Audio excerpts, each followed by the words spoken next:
Hi, my name's Tracy Clark, and I'm the instructor for Introduction to Manufacturing and Product Development here at Ceres High School. This class is a part of the MPGT Academy pathway. MPGT stands for Manufacturing, Production, and Green Technology. This is the ninth grade class of what we call our Career Technical Education Pathway, CTE. When you hear those letters CTE, it stands for Career Technical Education. Your student will have 3 more of these classes as they progress through the academy over their high school career. This is information on how you can get in touch with me. What's not listed here is Parent Square. Parent Square is probably the most effective way to get in touch with me, but you can always email me. You can also call and leave a message. It will actually come through to me as an email, so that works well too. Here's the mission statement for the MPGT Academy. An MPGT graduate exemplifies leadership by taking initiative, working within a team, and consistently displaying integrity while safely utilizing a variety of technical and problem-solving skills. This is what we want our graduates to look like. All right, here's the course description for the year. So we have units on Introduction to Industry, that's what we're working on now, mechanical drawing, 3D printing, engineering principles, robotics, basic electronics, and renewable energy. As we go through those units, we will also be building what we call a 10-year plan. A 10-year plan is exactly what it sounds like. I'm very excited about this. This is going to help your students to see what is it that they want to be doing in 10 years. And that's not just asking them what they want to be when they grow up, but actually visualizing what kind of lifestyle they want to live, figuring out a budget that they're going to need to maintain that lifestyle, figuring out what kind of a job they're going to need to be able to meet their budget requirements, and then figuring out what kind of an education they need to get the job to support their lifestyle that they want in 10 years. So as you can see, it helps to make school much more relevant. We're also going to be exploring recycling as we are a green technology academy. So we'll be looking at recycling and the effects of industry on the environment. And then we're also going to be working on our end of program portfolio. Going back to that mission statement, the students are going to be reflecting every quarter on projects that they have completed and explaining how those projects have helped them grow as an MPGT graduate. In 4 years, they'll be presenting those portfolios as a part of their graduation requirements from the academy.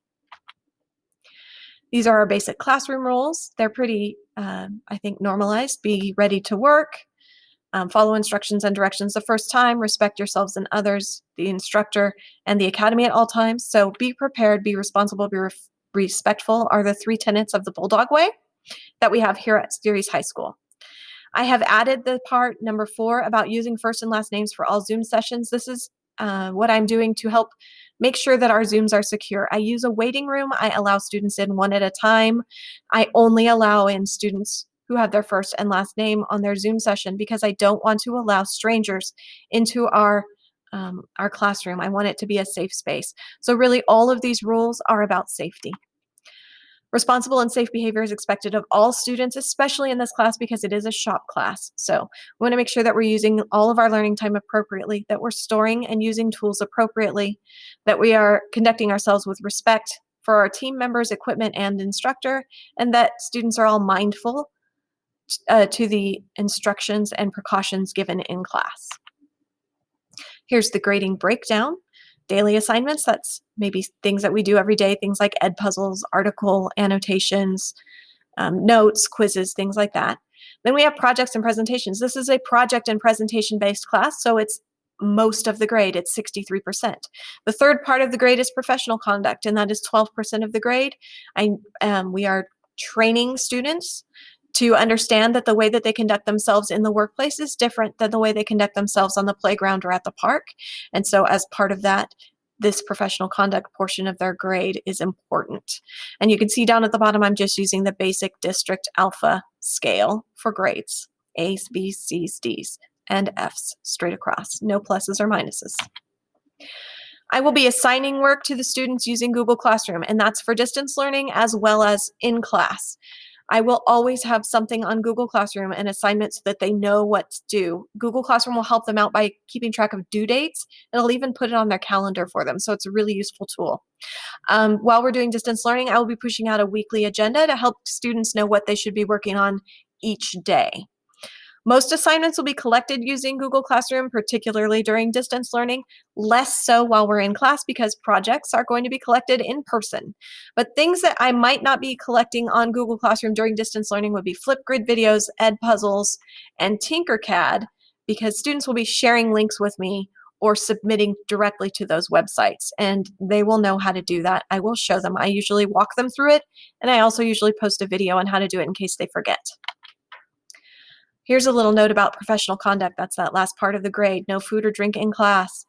Phones are silenced and out of sight for the duration of class. That includes while we're in Zoom sessions. I should not see students holding their phones up to their cameras during a Zoom session. Okay, that's not appropriate and it's not professional conduct. Participate, participate, participate. We really need to get students involved in this class because, again, it is a project class. So I want to make sure that they're contributing to classroom discussions, asking relevant questions, not out of left field questions, using professional language. Again, the way we speak in class and the way we speak at work are different than maybe at home or out on the playground. And being an excellent group member. Teamwork is a key. Employers these days are looking for people who can function as a member of a team and help a team out. So that's what we're really emphasizing here in their 9th grade CTE class. Okay, and then just decide again, once we're in class, no caps, hoods, or hats are allowed in class. Late work. Late work should be submitted as soon as possible, every time. It will be accepted for 1 week after the due date without penalty.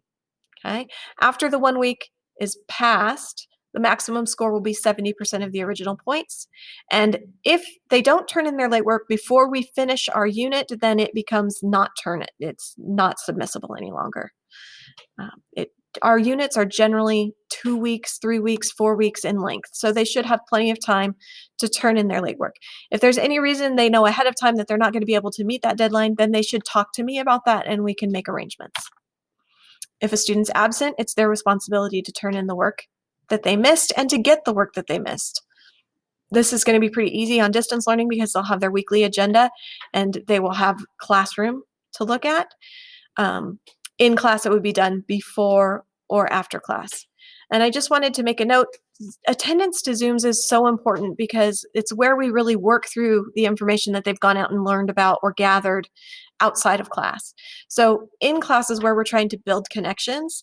So for students to miss a Zoom is pretty detrimental to their learning. So it's my hope that they'll be there. It's only 30 minutes. They're pretty short. I do post most of the Zoom recordings to the Google Classroom for them to look at if they make it up. But again, watching it sometimes just isn't as beneficial to their learning process as actually attending the Zoom. And that's all I have for you. I hope that I've answered questions you might have had. If you have other questions, please feel free to reach out to me through email, Parent Square, or even give the school site a call and leave me a message. Have a great evening.